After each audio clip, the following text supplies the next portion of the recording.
Good morning, good afternoon to all of you from Montreal, Canada. I would like to welcome you to this webinar that IISD is hosting to present the findings of the last 4 reports under the first Sustainable Commodity Marketplace Series 2019, aiming to showcase production and consumption market information on a number of agricultural commodities. As you may know, these 4 commodities reports include palm oil and banana that were launched earlier this year, and cotton, which will be launched next week, and soybean to be launched in the summer. In this webinar, we would like to leverage the main findings of our research included in this report to discuss an important topic that has gained prominence since the beginning of the COVID-19 pandemic that we are all experiencing. This is the topic of building resilience in supply chains, specifically in the agriculture sector, and what is and could be the role of voluntary sustainability standards going forward. Issues of production systems, land management, and traceability are part of this concept of resilience, among others that we will look at. Thank you all for being with us today. We have about 300 people registered to this webinar, which suggests we address a topic of great interest to all of us. My name is Cristina Larrea, and I'm the lead of the Sustainability Standards Program at IISD and co-author of this series of reports. It is my pleasure to moderate this discussion with 6 experts in the field of voluntary sustainability standards and sustainable markets, traceability systems, landscape, and value chain governance. I would like to introduce you and welcome all to this webinar today, our distinguished speakers. I will start presenting Rochelle Einsen from West Coast in Canada. She is organic certification expert and former president of Canadian Organic Growers. Welcome and good morning to you, Rochelle. We do have also Verena Ingram joining us from the Netherlands. She is senior researcher and assistant professor, Forest and Nature Conservation Policy Group at Wageningen University Research Center. Good afternoon to you and welcome, and thank you for being with us. In Europe also, we do have Thomas Vernetz, Group Lead Value Chain and Markets in the Department of International Cooperation of the Research Institute of Organic Agriculture, FIBRE, in Switzerland. Back here in Quebec, we have Pierre Coultermach. He is Sustainability and Supply Chain Strategies at Group Optel. He's our traceability expert. And last but not least, we have my 2 colleagues, Vivek Gowda, IISD Associate and lead author of the Sustainability Commodity Marketplace Series 2019, joining us from Sweden. I'm my colleague Stephanie here in Montreal, IISD Associate and co-author of this series of reports. Welcome all to this webinar and thank you for joining us today in this discussion. Before we start, I would like to briefly go to the agenda. So please the next slide so that our participants can see the agenda. So first we will provide a very briefly background about what IISD is and the state of sustainability initiatives and this series of market reports. Then we will move to the presentation of main results in 2 sections. This webinar we're going to have 2 parts. The first part will showcase some trends on production and consumption in conventional and standard compliant markets for palm oil, soybean, banana, and cotton, and the challenges that we have found by examining these 4 commodity markets. Following this brief presentation, we can have a discussion with our guest panelists. Then the second part of the presentation will showcase the potential for expanding standard compliant production in existing growing areas and the opportunity to build resilience in agricultural supply chain. This brief presentation will allow us to get more deeper into the discussion of resilience and voluntary sustainability standards in agricultural supply chain, leveraging the experience in these commodity markets. Then we will open the questions and answers for with the audience, with all of you. As you might know, you can write your questions and submit your questions in the chat, which is at the bottom of the screen. You can formulate your questions in English, French, and Spanish. Feel free to identify yourself, and then we will address the question to the appropriate panelist. So without further ado, I think we can start this presentation and discussion with our panelists and all of you. Next slide, please. So very briefly, the International Institute for Sustainable Development is an independent think tank. We're based here in Canada as well as Switzerland. We deliver research-based knowledge to address some of the sustainability challenges our world faces today. Over a decade ago, IISD contributed to the establishment of the State of Sustainability Initiatives, which is an international transparency and capacity building project aimed at improving strategic planning and sustainable development outcomes related to standards. We do have a number of research outputs that you can access in our website. Last year, we launched the Sustainable Commodities Marketplace series that aims at providing market performance outlook on global consumption and production trends on 8 agricultural commodities in a short and easy way, ready to read format, to target stakeholders such as producers, value chain actors, and government institutions for better economic planning. So we wanted to showcase production and consumption trends that are less known for standard compliant products in order to reinforce economic planning of the different actors in the supply chain and governments. So each year, the series focuses on a different theme. The 2019 series has been focused on the potential for expanding standard compliant production in low human development countries. Just to give you, next slide, just to give you a bit more detail on the how we collect data. So for production data, we do have a strong partnership with the International Trade Center and FIBO in Switzerland, and we have been collecting production data with voluntary sustainability standards since a few years now. And in 2018, we collected data updated as of 2016. And that's the data that is reflected in our commodity series. This year, in 2020, we are collecting data updated as of 2018, thanks to direct connections and efforts of the voluntary sustainability standards. As per consumption data, which is part of the innovation of this series, we have collected data directly with buyers. And when this data was not available, through our research efforts, conducting literature review and producing estimations.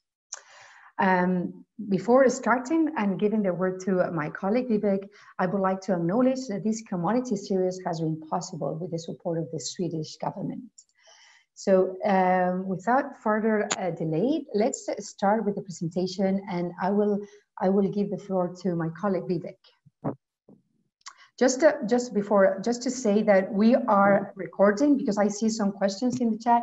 We are recording the presentation, and it will be shared probably today, tomorrow, with all the participants. So yes, it's being recorded, and we will share all material. Thanks, Viva, please. Hello, everyone. Can you hear me okay? Yes, very good. Yeah. Great, thank you. Thanks, Christina. Okay, so to get into the presentation, the slides. So basically, as Christina mentioned, the presentation today is focused on 4 commodity sectors: soybean, palm oil, cotton, and bananas. And I think that we can safely say that we've become dependent on these sectors for global human well-being. Whether we're talking about jobs, food security, or human development, these agricultural commodities have become extremely important. And ensuring that they are produced in a sustainable manner is an opportunity that needs to be realized for these sectors to remain resilient. So for example, the palm oil sector provided 2.9 million downstream jobs in industries that use palm oil derivatives to produce food, animal feed, and personal care products. Bananas remain an important source of nutrition and food security for 400 million people worldwide. Cotton is the second most consumed fiber in the global textile sector, which itself was worth $748 billion in 2016. And soybeans had a retail market value of $146 billion in 2017. If any one of these sectors disappeared tomorrow, it would have an extremely detrimental effect on global human well-being. Next slide, please.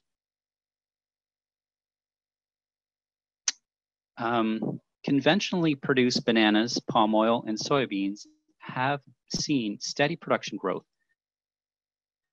Cotton, on the other hand, has seen a slight decrease, primarily due to competing synthetic fibers. The production trends of standard compliant products in these sectors has been a lot more substantive in the last decade. Except for soybeans, the compound annual growth rate has been greater for standard compliant production by at least a factor of 50 compared to conventional production. The soybean sector is more complicated since most of its production is genetically modified and destined to animal feed, where sustainability has been less of a concern. Next slide, please. The same trends are observed for the palm oil sector, where conventional production has been seeing steady production growth, while standard compliant production has been booming. Next slide. This production growth is driven by consumer demand for these commodities, growing meat consumption in emerging economies, and demand for soya-based products will continue increasing general demand for soybeans, while the continued need for affordable edible oils and fats will drive demand for palm oil. Demand for standard compliant soybeans and palm oil have been mostly driven by private sector reputational risk concerns and global demand for deforestation-free products. Standard compliant soybeans and palm oil demand remains lower than supply, which has been and continues to be an important challenge to increase market share. The final products using standard compliant soy and palm oil are not always labeled as such, which may have slowed their uptake in the marketplace. Next slide, please. Bananas are largely consumed domestically, as it is an important source of food security and nutrition, especially in Asia and Africa. They are viewed as a healthy option in Europe and North America and are often consumed as a replacement for refined sugar. Although cotton is facing fierce competition from synthetic fibers, demand for textiles and apparel will grow, particularly in the Asia-Pacific region, and we expect demand for cotton to follow this trend. Europe and North America continue to drive demand for standard compliant bananas and cotton. Over 80% of standard compliant bananas were sold and marketed as such in 2012. And consumer preferences for eco-friendly textiles and apparels is growing in these markets. The key to growing demand for standard compliant bananas will be to create demand within Asian and African countries. Interesting transparency and traceability challenges remain in the textile sector, and overcoming these could assist with increasing demand for standard compliant cotton. Next slide, please. Despite the presence of voluntary sustainability standards in these sectors, there remains a number of sustainability challenges that need to be addressed. Some of these include income disparities in value chains, especially in the banana and cotton sectors, and low farm gate prices, which is linked to an ongoing conversation and debate on minimum versus living wages among sustainability standards and other stakeholders. Although the expansion of standard compliant production has been growing, it may start slowing down for a number of reasons, including consumer confusion, limited purchasing power, and need for greater transparency. For instance, we have seen in some sectors a growing preference for developing corporate sustainability initiatives. Next slide, please. Climate change has started wreaking havoc with our agricultural production systems, and this trend is expected to get worse. For farming to remain profitable in these sectors, the adoption of more sustainable and resilient agricultural practices will be imperative. On the social side, there are still cases of slave labor, child labor, land grabbing issues, as well as poor working conditions that need to be addressed across these sectors. Next slide, please. In sum, we need to shift our agricultural supply chains towards more sustainable and resilient ones. Voluntary sustainability standards have been and continue to play an important role in enabling this shift, which will require more traceability and transparency in our supply chains, lowering their vulnerability to shocks and stresses, and a transition towards environmental recovery and regeneration. In fact, there has been an uptick in consumer preferences for more local versus global products and an estimated increase in organic sales due to COVID-19. To get to more sustainable and resilient agricultural supply chains, leveraging technology, data and analytics, moving towards becoming carbon neutral, and ensuring that governments have a stronger role will be important. And I'd like to leave you with a few thoughts from the World Economic Forum and Deloitte, who state that many companies are not fully aware of the vulnerability of their supply chain to global shocks and stresses. And also visibility across end-to-end supply chain, traceability and interoperability are essential to enable connected, agile, and more resilient supply systems using technology. Thank you very much, Vivek, for this brief overview of the consumption and production trends in these commodity markets, the challenges that we have seen, as well as the link to what we are facing at the moment in the COVID-19 pandemic, where we acknowledge that many supply chains, including the four that we are talking about today, are vulnerable for different aspects.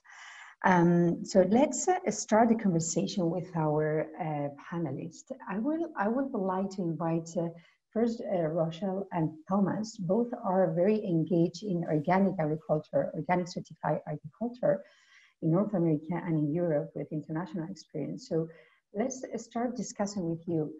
Based on these production and consumption trends that we have show, what are your thoughts in relation to standard compliant production trends observed in these four commodities? We have registered an important increase than last year, particularly for palm oil, cotton, and banana. What are the main drivers behind this growth, even though still we're talking about 10–15% of the market uptake, And what do you think is needed from a production perspective to expand market uptake? Let's start with Rochelle. Well, the slides tell a story, but the fact is organic certification is different than voluntary standards, because the voluntary standards are just self-claimed. There's no, like with organic certification, there is an annual audit, there's a site inspection, there's a review process, and there's marketability, because the sector's organized enough that it can message, like everybody knows what organic is, they're confused about it, there's too many labels, but it's easy to see, and we can always clarify the message. And we speak to multiple things that consumers are concerned about, which includes climate change, which includes resilience, which includes soil health, community health, local, as Dave was mentioning, Vivek was mentioning, local is becoming a critical thing, and that for a little while did damage to organic because it was considered a global supply chain. But it's easy to differentiate local organic from global organic, and that's what's happening in my part of North America. I see that a lot, and there's a lot more support for that at the roots. But the key issue is building a system that has it has the strength, that people can trust it, that it has the integrity. It's not self-declared. It's audited. Somebody like myself comes and actually verifies, visually looks at it, assesses it you to a base. There's a baseline, and we keep raising it. The organic standards are constantly being updated internationally within each country. A lot of countries have national standards, and then we have trade agreements, and we assess each other's standards to see where the gaps are between the standards. And that gives trust to consumers. Most consumers trust the organic logo, And that's why organic keeps getting bashed, because it does actually give clear messaging, and there's a lot of people who don't like that message because it means that there's something wrong elsewhere, which is not necessarily the case. It's just organic is a commitment. It is a commitment to a set of standards, and it's to establish trust with the consumer. I'll stop there because I'm sure Thomas has something else to say too. Very good, thank you, Rochelle. So for you, it's an issue of health from a production perspective, as well as from the consumer perspective, has driven this growth, and the importance of trust and integrity that organic certification, as well as others, offer.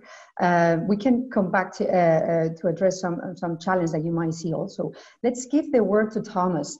Thomas, from your experience with FIBOL and conducting research on organic certification and you know, being close to the reality, what are your thoughts on this? The main drivers behind this growth, and what would be the steps needed to expand this market uptake?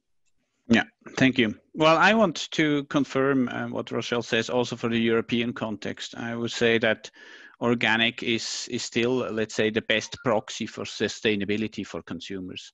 So there's a high level of trust, especially in our developed countries, into the organic seals. I mean, some more than others, but in general, organic is trustworthy and is linked to different type of benefits, especially linked to the environment. So this is especially a driver for these developments.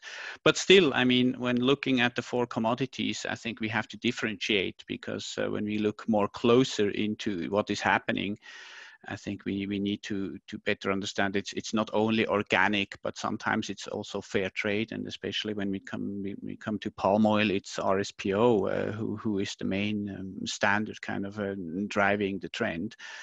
So just quickly relating and to differentiate, I think in bananas, it's very interesting, at least to see from the European perspective, that the fair trade movement has done a lot also to make people aware about how relevant this topic is, and organic has come along, and now double certification becomes more and more important, that these bananas are not only organic, but they're also fair trade certified.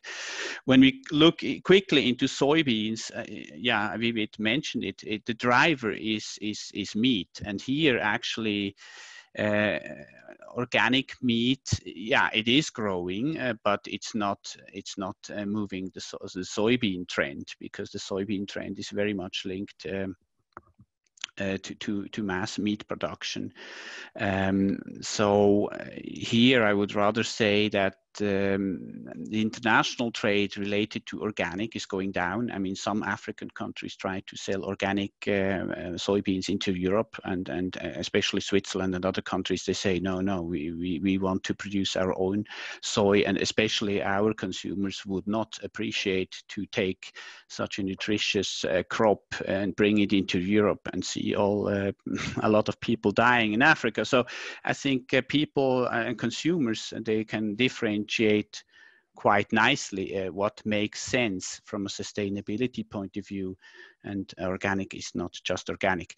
Well, quickly on cotton, I think the whole thing is driven by the companies, the brands, if they want to commit it to organic cotton. So I think here, as Vivid also mentions, companies may not be aware of vulnerability, but they are aware of image damage, and they also see organic increasingly as an aspect to position themselves and contribute to sustainability.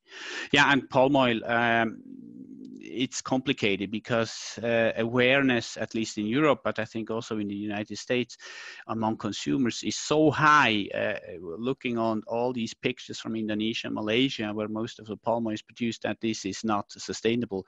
So a lot of companies actually producing organic food, they abandoned palm oil, even of being a very interesting input, but because of consumer perceptions. So here it has become more complicated. That's why RSPO, let's say, has become much more interesting also at the international level, and organic is probably going to move as an element that is needed for processed organic products. So I leave it here. Yeah. Thomas, yeah, I want to add into that. Absolutely the same thing in North America. The palm oil, I don't see organic palm oil being used in any product. Everybody has stepped away from it. And also with regards to livestock, in North America, the mainstream meat sector has done such a great job on saying that their food product is safe. It has consumers look at the price differentiation between organic meat and non-organic meat, and they go, wow, that's too much of a differentiation, and I'm being told that my meat's safe, so I'm okay buying mainstream meat products. So it's quite an interesting thing how that messaging influences consumer choice, and consumer choice is really the driver behind all of this. Yes. Very good. Thank you, Rochelle, Thomas, for this outlook. I mean, it all depends on each commodity, as you rightly mentioned. Maybe if you can just briefly say, you know, we increase with some differences, obviously, for each sector, production and consumption uptake. What would be needed before I jump to my colleague Steph to expand a market uptake? I mean, from a production perspective, what would be needed to continue this growth of market uptake? Very briefly, Rochelle and Thomas. Sorry, I muted myself. Well, it's consumers. Consumers drive the whole thing. And my understanding from North America, it's young mothers who are the consumers that are driving the market at this point. So, so that's, I think that's millennials. I'm not sure what group that is, but it's young mothers. That is who is dictating what organic products are being consumed in North America because of their concern for their children. And so those are the people that the market has to focus on. Whatever they want is what needs to be created, because they are the ones that will change the whole industry. And I cannot believe the product changes. I see on a regular basis how nimble companies are in creating products that meet this consumer demand, which drives the whole machine. Thomas, are you seeing the same thing in Europe? Yeah, but I understood that the question relates more to the production side, why it is important, right? That organic is pushed. And here I think we have to differentiate also according to the crops. But in general, I mean, the toxicity that is involved in conventional production is one big issue. That can be resolved through organic production systems. Then, but the issue goes beyond. That's why we also have RSPO and other standards. When we talk about palm oil, you know, the whole issue of how to prevent deforestation, that it is cultivated on peatland, and that how to involve efficiently, socially, small scale farmers who live from these crops. These become all very relevant issues. And here, organic to some extent, also when you look at our assessment study we did on palm oil, you see that RSPO complements nicely the organic standards. So it becomes more complex. And I think one of the big issues of organic is it looks into nutrient balance, soil fertility. So it's not just, let's say, the soybean, but it's the whole production system. And the bycrops that are considered, and here I would also think that organic contributes to a safer and more nutritious, or let's say a more diverse, healthy diet in countries where people really rely on a good diet for mental and physical development. Excellent, very good. Thank you both for providing these insights. I think I see also the chat coming in with some questions. I think we are leveraging the experience of organic, also mentioning what is happening with other sustainability standards such as RSPO, Fair Trade, Rainforest Alliance. It's important that we acknowledge that all the standards have their own criteria and they promote sustainable forms of production. As well, they have a different market uptake, each of these standards in the different commodities. So we leverage experience of several as we go through the dialogue. Let's go to my colleague Stephanie, who has done the research on consumption preferences and engagement with buyers. As we discussed, I mean, consumption standard compliant commodities is really mainly driven by consumer preferences, as we have acknowledged now also in this discussion, and in some cases reputational risk and regulations, but it's more concentrated mainly in European and North America. So from your experience, I mean, what would be needed in a post-COVID-19 scenario to increase sustainable forms of production and consumption considerably at global scale? It could be from different voluntary sustainability standards, such as RSP, organic, for trade, and other initiatives being implemented at supply chain. Please, Stephanie. Thanks, Christina, for this question. Actually, it's very important expanding and promoting the standard compliant consumption, which is necessary also to decrease the market imbalance, as we see with some of the commodities, for which the majority of the standard compliant production is not being sold as such. As Thomas mentioned, it is important to take into account that each commodity has its own complexities. Then interventions or solutions to boost consumption should acknowledge these differences as well. For instance, the bananas are a facing consumer product. They are not transformed along the value chain. They can be easily tracked from the origin, while for other commodities, such as soybeans, palm oil, and even cotton, which are transformed along the value chain and sometimes mixed with other components or materials, there is a different story in terms of visibility to end consumers and traceability. So according to our research and what we found in the literature review, this level of transformation and how visible these commodities are in the final products influences the way on how consumers see them in terms of sustainability and the degree and the willingness to pay more for these products.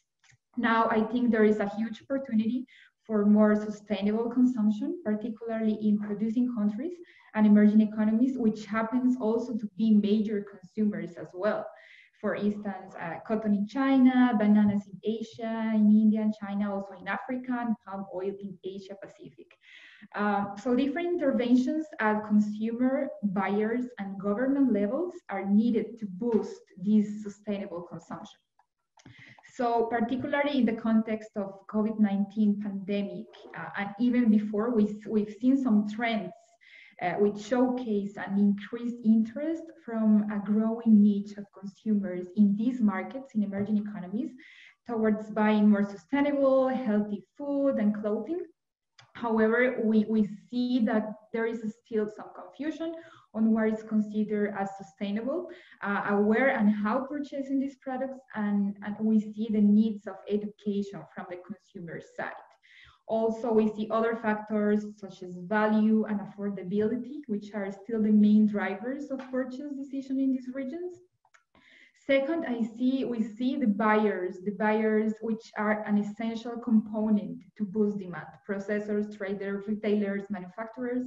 We see an increasing trend from the private sector towards showcasing their sustainable sourcing commitments and define some interventions to purchase more sustainable or standard compliant raw materials. And we think there is more room and a strong work to do to reach these sustainable sourcing commitments and even expanding it. And finally, I think the governments have a big role on setting the environment to promote and incentivize this standard compliant consumption and production. So policy could be a strong driver, either through aid or economic incentives linked to sustainability performance. So the question here is how to make affordable these standard compliant products and expand consumption in these major consuming and producing countries. So it's very important to acknowledge that conventional production and consumption is cheaper just because there is not a true accounting and internalization of costs and externalities in the long term, such as CO2 emissions, environmental performance, labor conditions. So if we take these into account, a standard compliant production can be even cheaper than conventional one. So just to sum up, we need a combination of factors from different levels, including policy actions, buyers, and consumer behaviors, in order to expand or improving sustainability performance of agricultural production systems and influence consumption linked to positive results that could save costs of production. And particularly in the context of COVID-19 pandemic, this offers the countries an opportunity to take action, to build and define some strategies in form of incentives, educations, and regulations, and to change current trends in consumption and production patterns towards a more sustainable future. Mm-hmm. Thank you very much, Stephanie, for this overview. I think is what you put on the table is very relevant. I mean, is obviously it's an issue of consumers, buyers, but also the role of governments in incentivizing sustainable forms of production and consumption is an important point that you put on the table that we try to acknowledge in the banana report, that the true cost of the way that we need to internalize the cost of producing environmental sound practices, as well as respecting social rights, and that has a cost that standard compliant initiatives are saving in somehow, and so the importance to acknowledge that and probably through incentives towards improve sustainability performance coming from the government could make sustainable forms of production more less costly, more affordable, and probably increase the market uptake. So let's continue. We will bring those ideas further on in the conversation. I would like to, we have Verena here with us. I mean, she has multiple experience in governance, at landscape management, as well as value chain. And we have seen the main challenges affecting these four commodities. They're economic, social, and environmental, that makes farming practices and their corresponding supply chains vulnerable.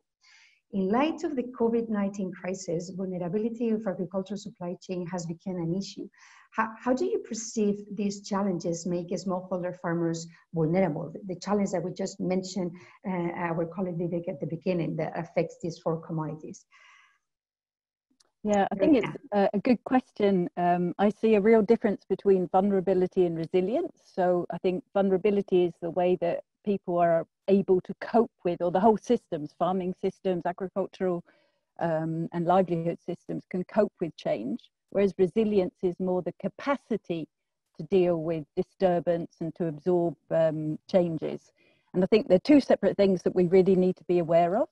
I think some of the big challenges we see in these supply chains at the moment are, how are they organized? And especially for smallholder chains, who has power? Do smallholders have power?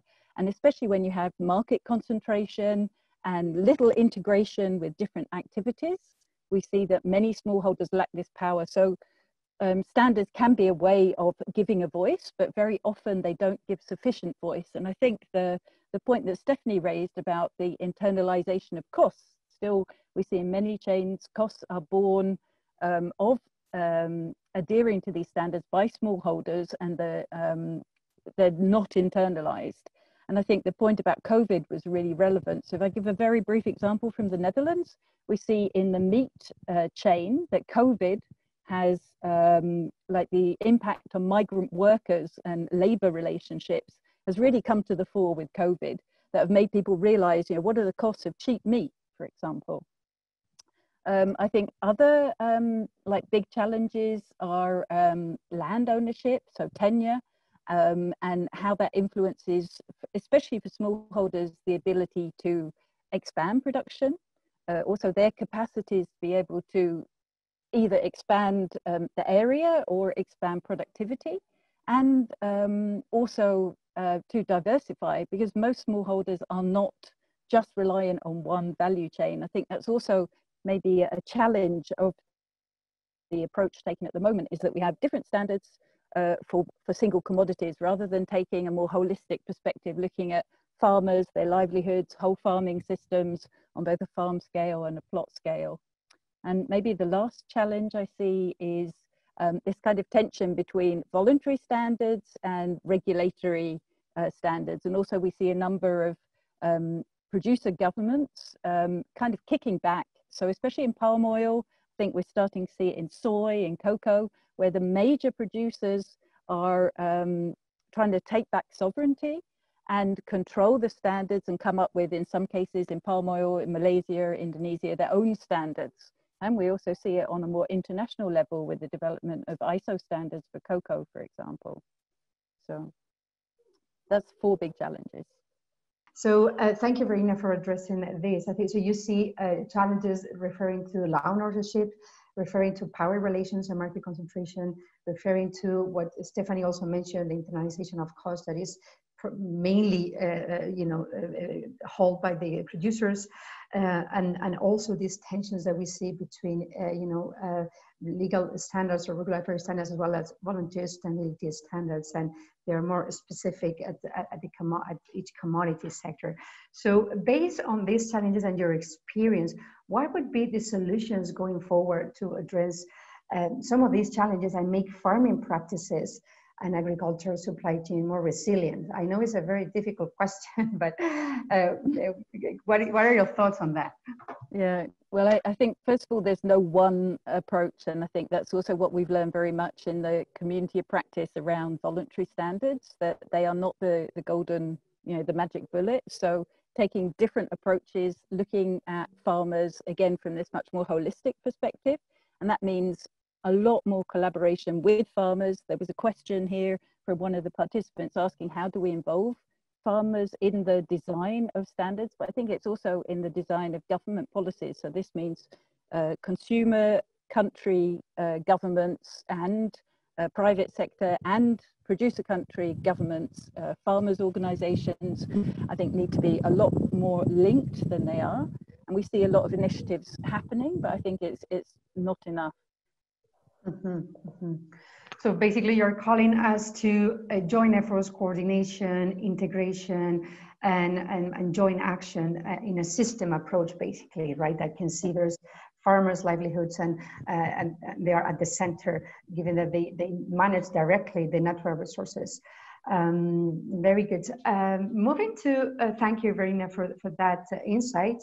I think let's transition in this system approach that Verena was telling us, and management of supply chains, and in the current COVID-19 pandemic, we are seeing that traceability is important also to address vulnerability in the supply chains, to address some of these challenges and other aspects, for instance, who are the suppliers, what are the production systems that are being implemented, how are the management of soil practices being applied, and what are the environmental performance or social performance that Stephanie was talking about. So traceability has come into place more importantly during this COVID-19. So we do have Pierre with us, who is an expert on traceability systems. So in your experience, why traceability is important? Why are we talking that much now? And what is the role of traceability system to address some of these challenges and build resilient agricultural supply chains?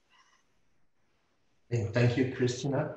Hello, everyone. So the current COVID crisis, because it's a global crisis, highlights how fragile are many of our systems, and that includes the trade system. And so the COVID is not the cause, but the COVID just pop up the problem. And so we currently see shortage, we see disruption, we see price increase, and this is not over yet. It will continue, because in supply chains you have a cumulative effect, because everybody is impacted. So the effect is spread in time. So, and if we are facing a second wave of COVID, then we will have more problem linked to price increase and shortage. And for me, that shows a problem in supply chain management. It's a disease that I call the supply chain blindness. So most of the consumer are affected by supply chain blindness, most of the companies, even the government. And it shows that we are all interlinked, we are all interdependent, but we are not connected in supply chain. So it's a big black box. So it shows that there is no connectivity. We don't know where the things, that the inputs come from, under which practices they were produced. And this is where traceability could bring some light in these black boxes. So for me, a good traceability system, it's like building a virtual information highway that will connect people and organizations and that will move data. And this goes far beyond ensuring good delivery and trade. It is linked to human development and responsible use of natural resources. I have to say, though, that the traceability is not an objective. So it's just a tactic that will support your objectives and your main goal. So what we should say, or what we should enforce, is increase visibility in supply chain. And traceability is one tactic to achieve that. So what we should ask is for more transparent organizations, more transparent consumer good company, more transparent farmer, more transparent traders, more transparent government. So transparency should be the goal. Traceability is one tactic. I will stop there for now. Thank you very much for bringing that point. I think it's very important, this distinction between, you know, the goal of transparency and visibility and traceability system as a tactic. And this is what, you know, voluntary standards are trying also to do with, you know, applying different pilot projects and bringing traceability systems in their you know, commodity value chains, such as, for example, Terra or Rainforest Alliance. But, you know, in the 4 commodities that we are exploring, some of them are hidden, you know, like, for instance, palm oil or soybean and cotton to some extent. So what are the main challenges, you know, you know, I'm saying hidden because traceability, established traceability system in these commodities might be very difficult. I mean, so what are the main challenges and potential solutions to implement this traceability system as a tactic, as you mentioned, to enhance visibility and transparency that we all need, you know, from consumers to producers, traders, and government? You know, how we can address that in an area where, you know, digital data analytics we are more advanced than ever. Okay, so I will take the example of the palm oil supply chains. I could have also take the example of the cotton one, which are somehow similar, with a large number of smallholders at the base of the supply chain, at the beginning of the supply chain. So for the last 4 years, we are working with different organizations, different consumer good companies, to implement traceability solutions in Indonesia and Malaysia to what we call traceability back to plantations. So currently we have traceability back to the first processing mill, but we don't know where the fruit, where the palm oil fruit comes from, and this is where the problems are. So we have worked hard to find a way to achieve this traceability back to plantations, and we did succeed. So we have demonstrated that it is possible, technically possible, to do that with an innovative approach. It's a traceability step approach with 3 different steps to ensure scalability and low cost. But the problem that we are facing is the acquisition of the initial data. You know, when there is the first transactions between the farmer or the co-ops and the first middleman, you know, the FFB, the fresh fruit bunches collector, the first one. And so we have developed a mobile app that could register all this information and share this information downstream supply chain. But the problem is that this information has a high value for the mill, has a high value for the refiners, has a high value for the traders, the consumer good company, RSPO, and other voluntary standards for the government, but nobody wants to pay for this data. Nobody wants to reward the farmer and the first buyer of the raw materials to collect and share this data downstream. So the problem is really about data acquisition at the first mile. And what we need, the solution, and this is what we need to, it's a collaborative effort. We need to have a fair trade for data market. Data has a value, and we have to share a part of this value with the one who create the data, who are the farmer. So for me, we will see a solution, we will see a real change when the farmer will be rewarded for the data that they provide to the supply chains, that data that they will feed in the supply chain. Excellent point. Thank you so much for that. I think it's totally right. You know, I mean, we are in the area of data, but we need to provide that value to that data and the utility of that data and how that can lead back to the farmers and potentially have a business model for that. Very good insights in this first of the panel. We have a bunch of comments and questions that are being addressed in the chat.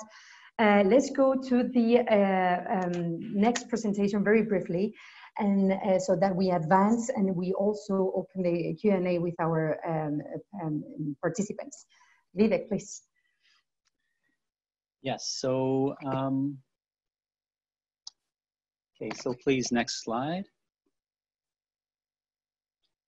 Yeah, so the importance of, and many of the panelists discussed this already, so the importance of moving towards more resilient supply chains in our agricultural food systems has been very much highlighted by the COVID-19 global pandemic. But the reality is that we've been living with uncertainties, and these types of COVID-19 global pandemic has really highlighted this reality. And of course, farmers especially, you know, from growing season to growing season, they have to deal with all kinds of uncertainties related to climate and so on. But you know, undeniably, climate change impacts are expected to become more intense and severe in the future, and even global pandemics such as the COVID-19 may become more frequent, right? As we encroach on natural environments and people move around the globe faster. So we need to find ways for food and agricultural systems to become more flexible, resilient, and able to deal with uncertainties. And voluntary sustainability standards have been playing an important role in enabling more sustainable and resilient food and agricultural production systems in different ways by providing a pseudo-governance system and forum to enable more sustainable supply chains. Nevertheless, one can argue that they've also been impediments to resilient agricultural systems by acting as barriers to market entry and requiring important investments of time and money for farmers to obtain and maintain certification. But for the most part, voluntary sustainability standards have enabled important conversations to take place to address sustainability issues. Many standards regularly review and update their production requirements, so they remain current and relevant to address various sustainability issues. And a number of voluntary sustainability standards have responded to being a barrier to market entry by establishing specific and more accessible standards for smallholder farmers operating in the sectors that they work in. So the adoption, and another really good example is the adoption of a continuous improvement approach by the Better Cotton Initiative and the Rainforest Alliance, which aligns with efforts to maintain accessibility while enabling more resilient agricultural systems. So participating farmers are asked to meet minimum requirements to remain standard compliant, but also continuously evolve towards adopting more sustainable and resilient farming practices. Nevertheless, there remains many important opportunities for voluntary sustainability standards to enable more resilience in our agricultural systems by not only focusing on improving the robustness or ability of our agricultural systems to withstand shocks and stresses, but also focusing on enabling their adaptability or range of options to deal with shocks and stresses, and even facilitate their complete reinvention or transformability. And conversation on this topic, such as beyond certification and a landscape approach, have already started this reflection. So voluntary sustainability standards have and continue to enable more resilient agricultural systems, but they need to and can do more. Next slide, please. So significant opportunities remain to expand voluntary sustainability standards in the bananas sector to enable more resilience. We identified countries with the greatest development potential via the adoption of voluntary sustainability standards by examining their share of banana production, presence of voluntary sustainability standards, and Human Development Index, and found that Tanzania, Rwanda, and Papua New Guinea offer the greatest potential or development potential for voluntary sustainability standards in the banana sector. And I should specify that the analysis was strictly based on displacing conventional banana production by standard compliant banana production, as opposed to affecting other crops. When conducting the same analysis without factoring in the Human Development Index, we found that India, China, and Indonesia offer the greatest prospects for expanding standard compliant production of bananas.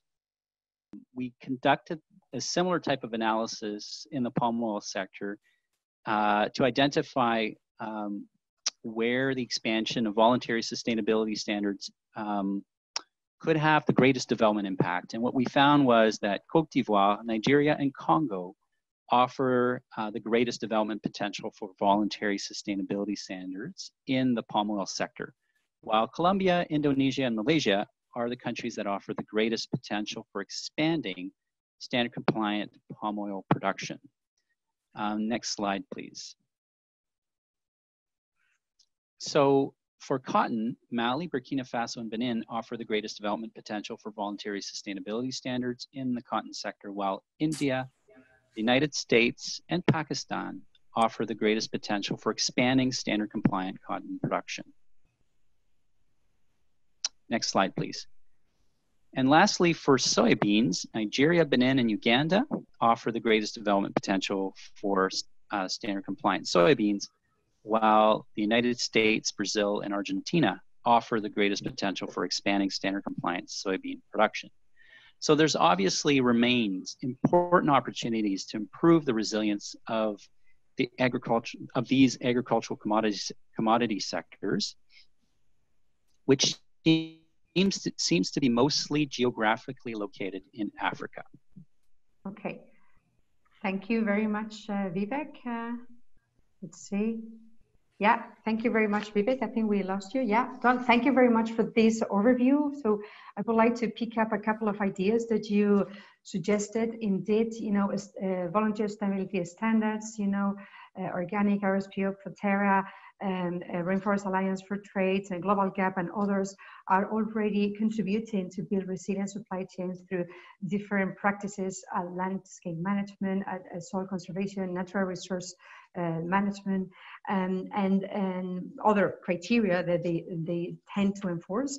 And there is still opportunity for improvement through a continuous improvement approach that you suggested, as well as a landscape approach that I think it takes the point that Verena was mentioning earlier, like to take a holistic approach of a territory, of a farmer situation that might provide better opportunities to build resilience in supply chain. So given this introduction, let's discuss this final piece, with our speakers briefly before jumping into Q&A. Rochelle and Thomas, based on your experience with this, with organic certification and other certification, can you provide a couple of examples of best practices on that voluntary sustainability standards contribute to resilience in agricultural supply chains, and what could be done to strengthen, that resilience, like a way forward? Well, I can go first, although I think we have a systemic problem in this whole business. On the one side, in all these crops, we go for more productivity, and at the same time, we have especially small-scale producers who don't make sufficient income and living. So I do consider that we need solutions that go beyond the voluntary standards. And there was one comment in the chat about the mandatory standards. I think the pathway is, or has to be, that our voluntary standards more and more somehow become mandatory, just to be sure that this system is working. In this thinking, I think we need a paradigm change. Now we pay for certification. I think, especially in organic, more and more people believe that those should pay who pollute, tend to pollute the environment, and not those who do not pollute, and then they have to show that they are not polluting. So I think, we need to build up a certain also pressure together to make sure that the full costs are considered when we talk about the production of these commodities. Now, I do think that the best practices obviously help to showcase what needs to be done. And just yesterday, I had a meeting here in Switzerland relating to the free trade agreement between Switzerland and Indonesia. And Switzerland negotiated with Indonesia sustainability terms for the palm oil conditions. So they actually rely very much on RSPO as a minimum standard for the palm oil that would come with tax redemptions into Switzerland. So that's, for me, an ideal example how governments pick voluntary standards up. And then I think at the production level, we must work much more towards more diversity. I mean, at the plot level, at the landscape level, to look into resilience, of the production system. And I think, we see it's all driven by awareness and consumers and companies who care about their sustainability performance and their brand. So I do think that we need to work towards showing that these voluntary standards indeed have better sustainability effects than conventional production systems. Mm-hmm. So maybe, Rochelle, you have gone to talk more basically about the best practices, which I didn't really do. Probably the only thing I want to say about cost, like it's the cost of organic certification is bared by primary producers mainly. And that's becoming onerous because the supply chain is so dense because of all the aggregation that we see. And there's so many middlemen and there's so much movement of commodities. Organic is big business. So somehow or other, that's one thing I see that's do not duplicate as you go forward, is make sure everybody in that supply chain has to bear that cost of certification, because primary producers right now have an exorbitant burden in the organic system because its primary producer pays for everything almost. In terms of best practices, people were worried about the mandatory system in organic is interesting because it's really driven by stakeholders. So governments don't impose the regulations. They might hold the regulations. And particularly in Canada, we're very careful that it's stakeholders that are creating the standard, they're reviewing the standard, they're setting the basis. So people must take control of this, the grassroots, because this is your voice to consumers. And so if you're going to let government set all the standards and all the criteria, it might not be what people want. So for that is a key message I want to say in terms of best practice, in terms of delivery.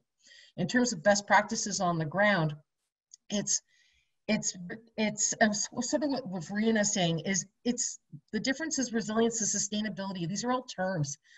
It's jargon, but it's really, you want healthy soil that's going to produce the best crops, that's going to return the best money, that's going to treat everybody respectfully, and we'll all live in this happy world. And that's my whole vision for the whole thing. I'll stop with that. Thank you very much, Rochelle and Thomas. You know, the issue of, you know, mandatory and the linkage between standards and trade policy is relevant, as well as improved practices at the grassroots level. I think there's 2 points way forward that they suggested us. We are a bit tight of time, but I think we might need to extend 10 minutes more our conversation with our panelists. Let's go to ask Verena and Pierre, from your perspective, in a post-COVID-19 scenario, and building from what Rochelle and Thomas has already suggested us, what do you think would be needed to build more resilient agricultural value chains, and what would be the role of voluntary sustainability standards going forward? Yeah, Verena, please, first. Yep. Well, first of all, I think I'm really glad you used the term value chain, not supply chain, because I think value says a lot more than the logistics of just a supply chain. So seeing the value, economic, social, environmental, cultural for some products is really important. And then secondly, I think it's also realizing that voluntary standards are just one tool used at the moment. So other participants and have mentioned landscape approaches, regulation, there are public-private partnerships, there are individual corporate approaches, there's due diligence mechanisms, so like moratoriums. And I think we need to really see again this ecosystem, that voluntary standards don't work in a vacuum, and increasingly they are used alongside or to complement other approaches. And I don't think we've really seen what are the impacts of all these things together. We look at one commodity, one approach in one region. And I think, again, take it kind of zooming out and taking a larger scale look about how do they interact together and how do they complement each other or not. I think sometimes they aren't very effective together, is one way. Maybe Okay. over to Pierre. Very good. Thank you, Verena. Pierre. Yes, from my perspective, standards, most of the standards are focusing on specific criteria. So they have set up the criteria, and according to these criteria, if you comply, you should be sustainable, or you should be fair trade, or etc., depending of their goals. And for me, it's too specific. I would like to see standards focusing more on processes, and to be more responding, because most of the standards are quite static. They are not dynamic. They cannot adapt rapidly. And we see now that we need to adapt and change very rapidly. So if we say that there's a consensus that sustainable agriculture is a trend, that circular economy is a trend, that fair trade is a trend, and transparency is a trend, then the standards, all the standards should rapidly integrate those new concerns or objectives within their criteria, and then the criteria should be more global. If we take the example again of palm oil, RSPO standard, if we look at the standard, and after I think 16 years of implementations, there is less than 1% of smallholder certified. Can we say that it is a success? Obviously, no. And what kind of assurance we can give, or confidence we can give to a standard like RSPO, when their traceability system is a chain of custody system that doesn't go beyond the first processing plant? So this is an example of, for me, a standard that is not meeting even the target that they have set up themselves. And so for me, RSPO, it's not a good standard. It's a tool, like Verena mentioned, but it's certainly not the silver bullet for sustainable and responsible palm oil. If we take the example of Unilever, Unilever sources conventional and RSPO certified palm oil, and Unilever is the larger consumer of the production of palm oil. They consume about 8% of the total production. And when they assess the origin of their palm oil, so the further they can go upstream is to the first mill. So they realize that they source from 1,500 to 1,500 palm oil mill, which is almost all the palm oil mills in the world. Mm-hmm. If we take another company, Ferrero, they source segregated palm oil, RSPO segregated palm oil. So they have about 80 to 90 different suppliers rather than 1,400 or 1,500. But because it is RSPO segregated, there is almost no contribution from smallholders, which means that smallholders are excluded from the Ferrero supply chain. So is it what we want? Do we want to have companies that work within a sandbox, that they control almost everything within the sandbox, but outside the sandbox we have major issues and nobody is willing to support those farmers and those supply chain actors? So for me, standards should be more reactive, should be more linked to the big trends, and should be more focused on processes rather than criteria. Mm-hmm, mm-hmm. Very good. Thank you, Pierre, for putting all those highlights on the table. Before going to Q&A, I would like to highlight a few aspects of this conversation. One, the importance of that sustainability should come mandatory and not be voluntary. That voluntary standards are a tool that can drive that advanced sustainability across the value chain. The importance of trade policies here between countries and how sustainability performance is enforced in those trade relationships is important. The aspect of continuous improvement that Vivek mentioned, and I think Pierre is also mentioning here, the potential opportunity for standards to adapt, to the new needs, and either transparency, traceability, or procedures. I think that's an important takeaway, as well as the internalization of cost. No way that good practices, sustainable practices, can be managed and financed by downstream and by most vulnerable population. It has to be a change of paradigm, as Thomas was saying. So I leave these thoughts. I mean, I think we can have, we're 5 minutes a bit over the time, but we can have 5-7 minutes to questions. I think we had a lot of going on the chat. Already a few comments and questions addressed. There was one question before in the chat, because I'm trying to see all the chat. So regarding palm oil, there is this trend that, palm oil, because has this negative effects in the environment. So, there's this trend of not purchasing palm oil versus the other trend, like palm oil needs to be sustainable source and managed across the value chain. How is this situation that we are facing and this tension? There was a question coming from a participant who wants to take that question or that comment, that how do we resolve that tension between not purchasing palm oil or going to sustainable source palm oil? Is it a better option? Maybe Thomas, or Pete or Pierre? Yeah, palm oil is such a fascinating raw material. Definitively, the problem is not palm oil. The problem is our consumption of goods. We consume too much. This is why we need more and more palm oil that enters in more than 40% of the consumer packaging goods that we buy.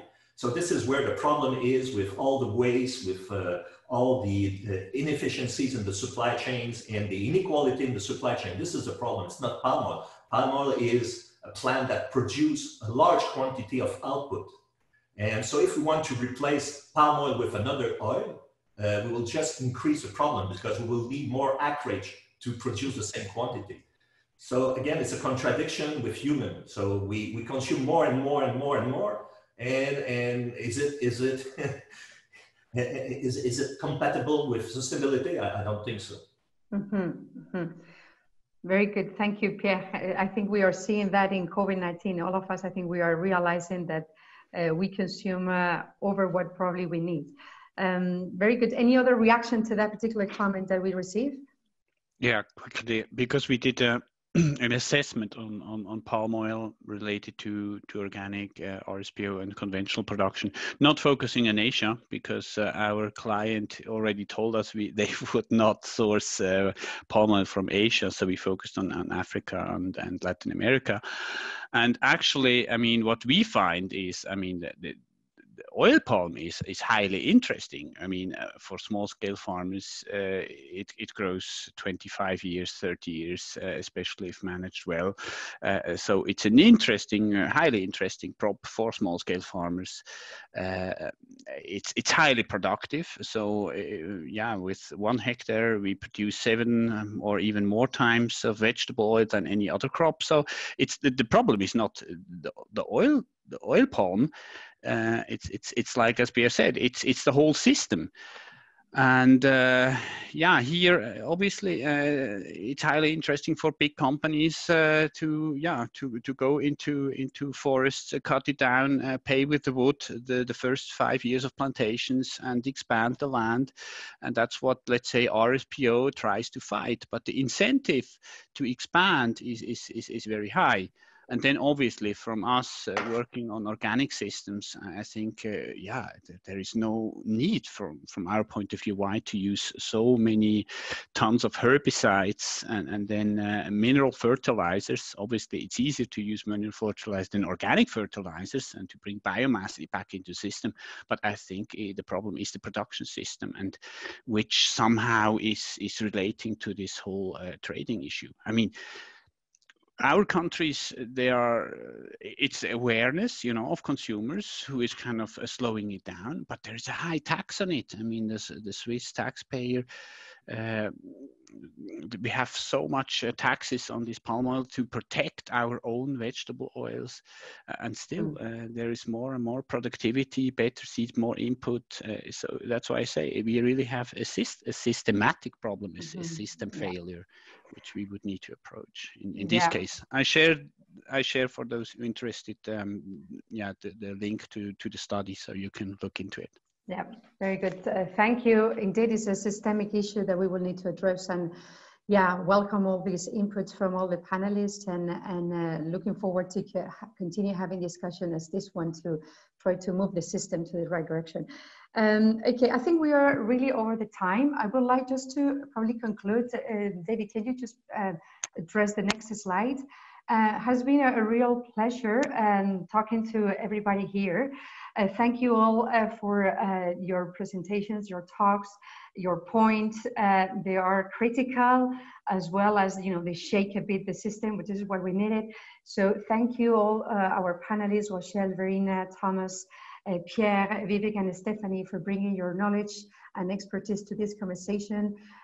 Thank you all the participants who have joined us. We had 100 online, and plenty of comments and questions in the chat. I think it's an important topic, so we will circulate a feedback form with all of you, and we welcome any feedback and suggesting topics that you're interested in.